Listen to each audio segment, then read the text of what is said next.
Hi. If you're here from my last video, welcome back. If this is your first time, strap in. This is gonna be a doozy. Okay, maybe it was actually sexism. Still can't do anything external. In my last video, I spoke about the racism behind this season of Love Island and how it was much more prevalent this season compared to others. In the sense that it was actually visibly seen. Previously, the racism was just shown due to lack of diversity. This season, it came from the isolation of people of colour. I also said that racism probably wasn't the best term. I more meant xenophobia, but we're not going to get into that. Whilst discussing racism, it was evidently not the only issue this season, or the only reason for the divide. Another major factor being sexism. People have claimed that misogyny this season is on par with previous seasons of Love Island and reality TV shows generally. And though I agree, there are obviously sexist undertones in the season prior and in Love Island history generally, it's Love Island. This season was one of the worst seasons for the women involved since season 8. Poor Ekin-Su, poor Tasha, and poor Paige. This season had the highs of Cashy Boy, Jamie, and Giorgio by the virtue of being not even a little bit of a dick. And the lows of Dejon, Harrison, and Harry. Also does Cockroach 1 and Cockroach 2. Cockroach and Cockroach number 2 stood next to him. The impact this had on women in this series is important to look at, as it should not be on telly for millions of people to view and for many men to look up to. You may say I'm over-exaggerating by saying many men look up to this. No, there are indeed young men and boys looking up to the men on this season of the show. You don't need to look further than Tyreek from season 9, who streamed his reaction to a couple of the episodes this season. His reactions and comments showed the misogyny that was rampant, the encouragement of Harrison within the show and from people externally. Absolutely abysmal. What a sad little life, Jane. Honestly though. I want to talk about the men this season that people put on a pedestal. Cash, Jamie, Ty, and Giorgio. They aren't bad guys, they respect women, they aren't sneaky or manipulative, and they are kind to everyone. That's the bare minimum.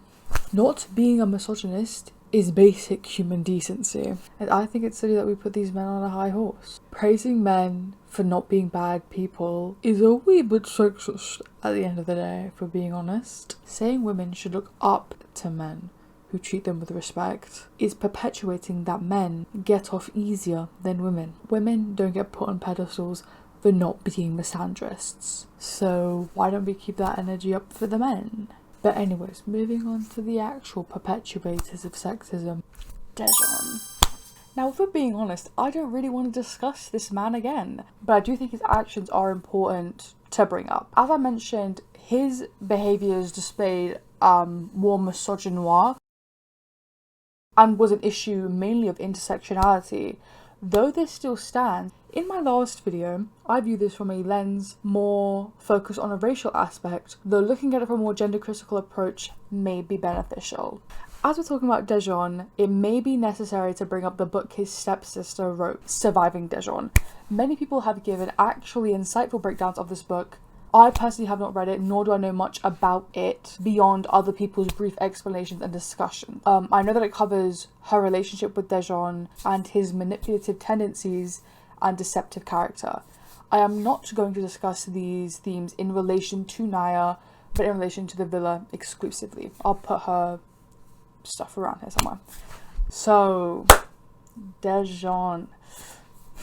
He really was something. At the start, I personally didn't hate him.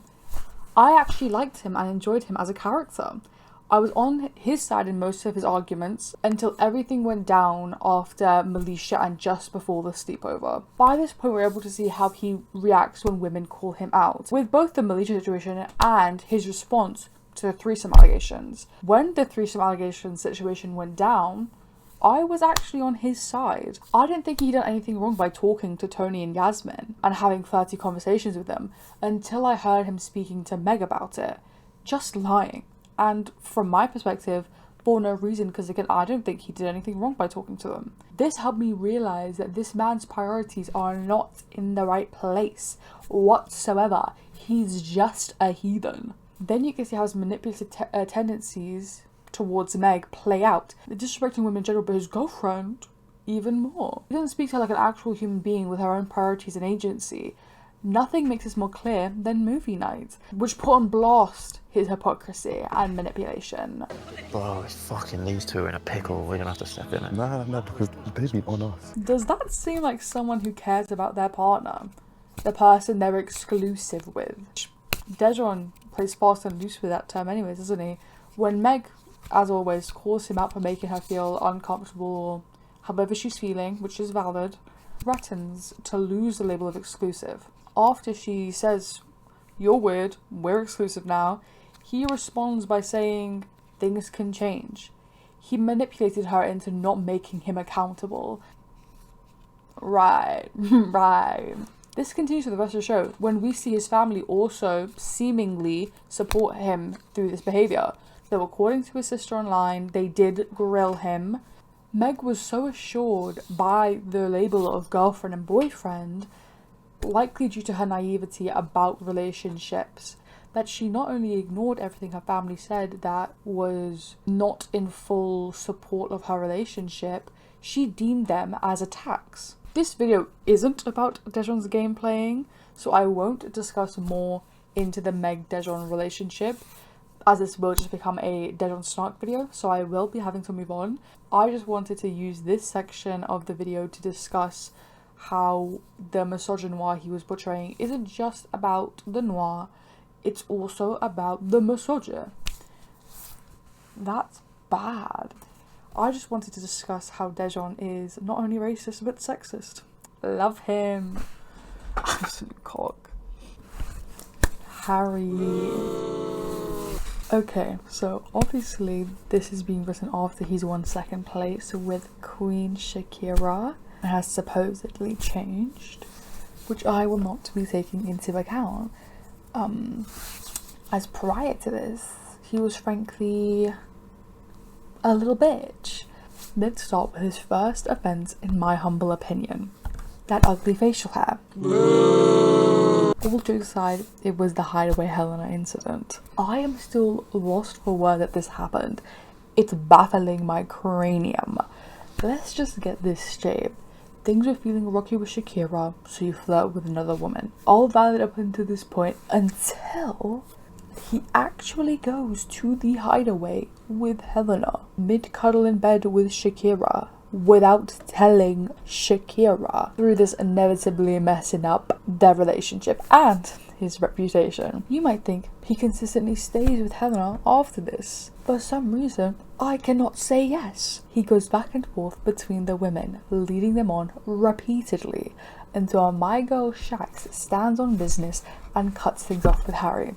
The same night, Tony cuts things off with Harrison.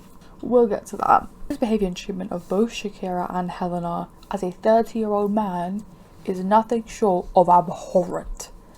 Leading on these two women whilst claiming to commit to the other, acting as though you're all in with one of them, then telling the other that nothing is better than their relationship. What are you doing, man? And beyond all that, still flirting with every bombshell that walks in. And I don't mean like Dejon, because he does it sneakily and then he stopped doing it eventually. At times, Harry would even flirt in front of his partner. Like, bro, I beg you, lock it. I think the one that spun me the most, and most clearly showed how brazy he is, was flirting with Angel in front of Helena, the last bombshell physically available to him, hitting on Shakira in front of Helena, then telling Helena he only sees her on her friend thing. Wild for a man who has done bits with this woman. Saying she's like a lad when you've got handsy with her. Wildin'. Obviously, this isn't the only treachery our man caused, which is why I think he's an important character to discuss in the villa. The constant flirting is one thing, the disrespect is another. The way he moved was so mad that he even commented on it himself, talking to Harrison. He chose to stick with Helena because she let him get away with the most. She just laughed it off. Lauren. We'll get to her.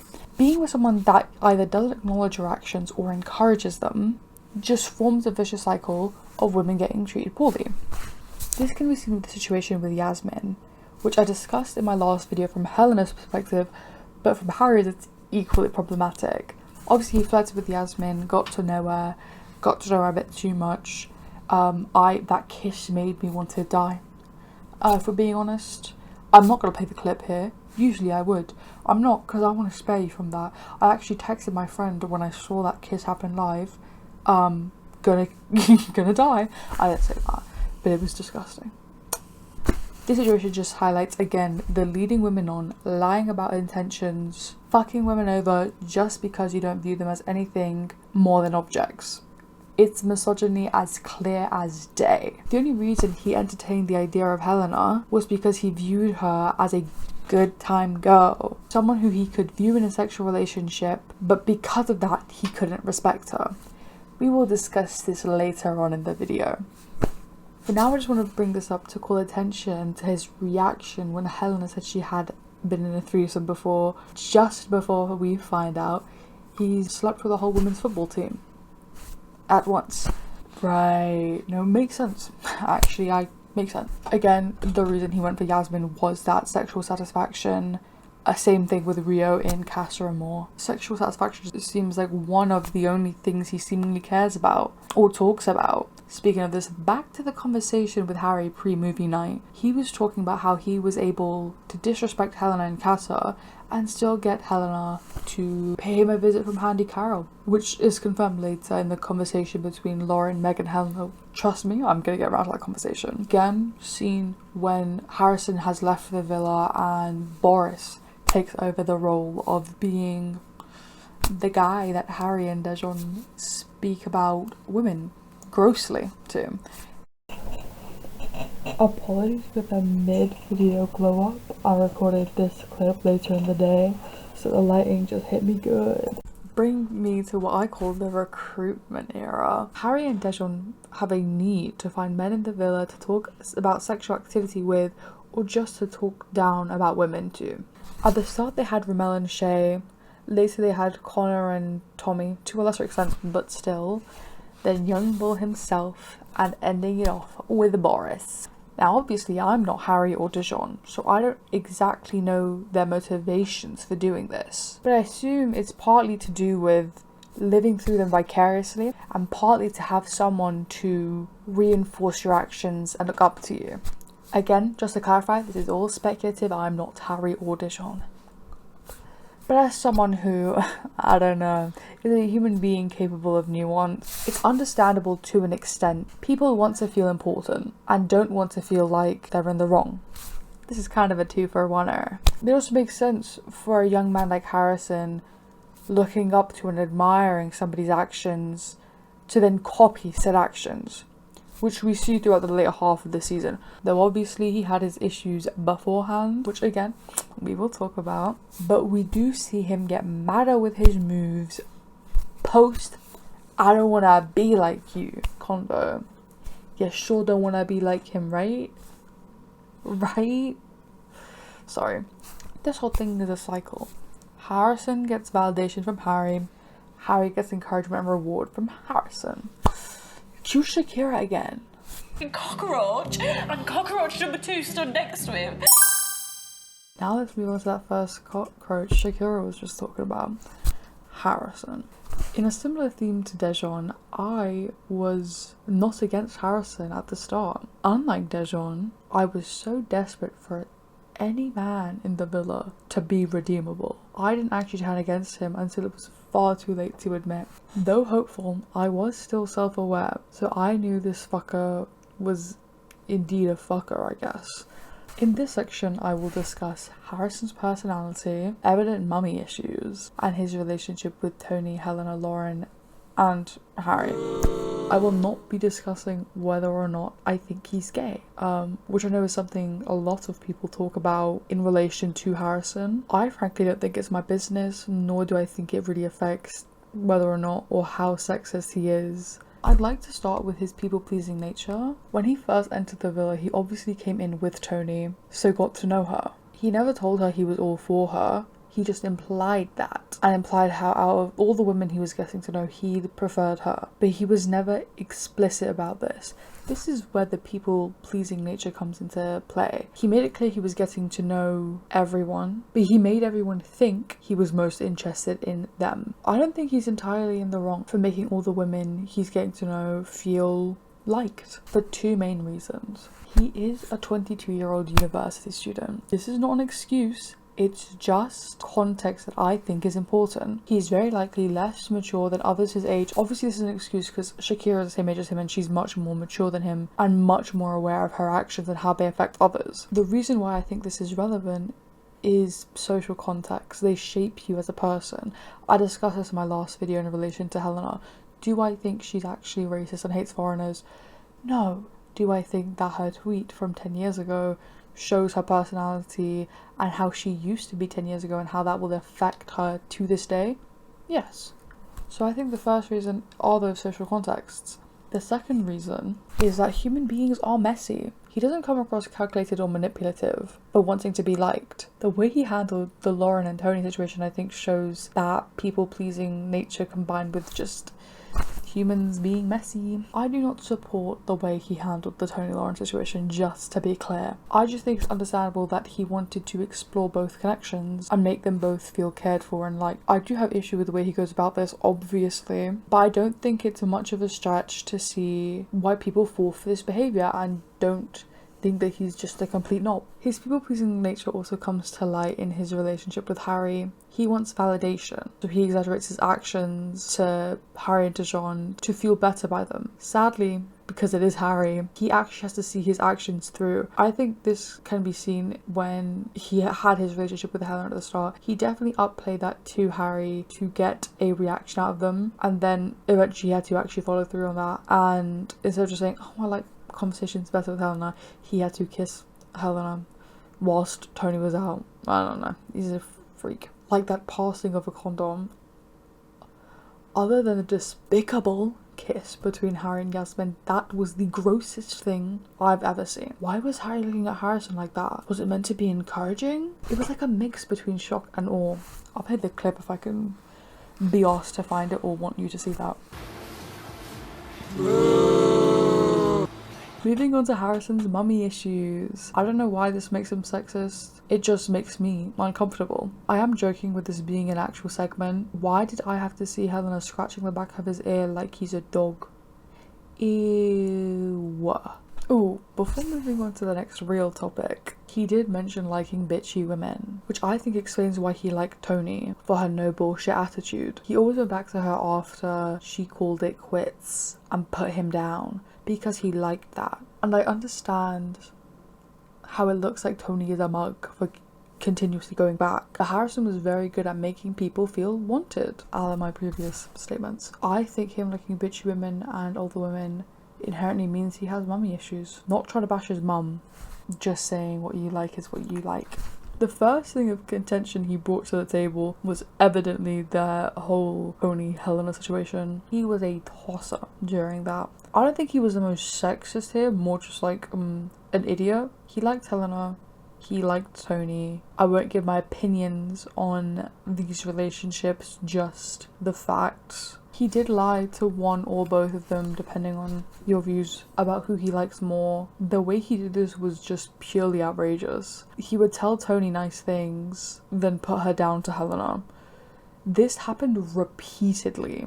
It's also how he bagged Lauren. To me, this read and honestly still reads as a buffoon liking a woman. In my opinion, Tony.